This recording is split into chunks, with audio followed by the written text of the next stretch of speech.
ஒரு காதில் தான் எனக்கு பாதிப்பு அதிகம். ஆனால் நான் ஏன் 2 காதுக்கு மிஷின் போடணுங்கிற எண்ணம் எல்லாருக்குள்ளே இருக்கிறது தான். ஆனால் நம்ம 2 காதுக்கு மிஷின் போடும்போது மட்டும்தான் நம்மளோட பிரெயின் வந்துட்டு கம்பைண்டாக ஒர்க் பண்ணி நம்ம கேட்குற விஷயங்களை நமக்கு சுலபமாக புரிய வைக்கிறதுக்கு ரொம்ப உதவியாக இருக்குது. இப்போ நம்ம அதிகமான பாதிப்பு இருக்கிற காதில் மிஷின் போட்டாச்சு. ஆனால் கம்மியான பாதிப்பு இருக்கிற காதில் மிஷின் போடாமல் இருக்கும்போது அந்த காதுலையுமே ஃபர்தர் ஃப்யூச்சரில் ப்ராப்ளம் வரதான் செய்யும். அதனால நம்மளோட காது நரம்புலையும் பிரெயினோட ப்ராசஸ்லையுமே ப்ராப்ளம் வந்து நமக்கு வார்த்தைகள் புரியறதுல சிரமம் இருக்க தான் செய்யும்.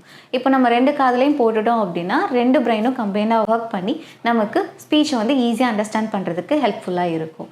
அதே மாதிரி 360 டிகிரி நமக்கு எல்லா சத்தங்களையும் கேட்கறதுக்காகவும் எந்த சத்தம் எந்த பக்கத்துல இருந்து வருதுங்கிறத தெரிஞ்சுக்கிறதுக்காகவும் நமக்கு 2 பக்கம் மிஷின் கண்டிப்பாக தேவைப்படுது.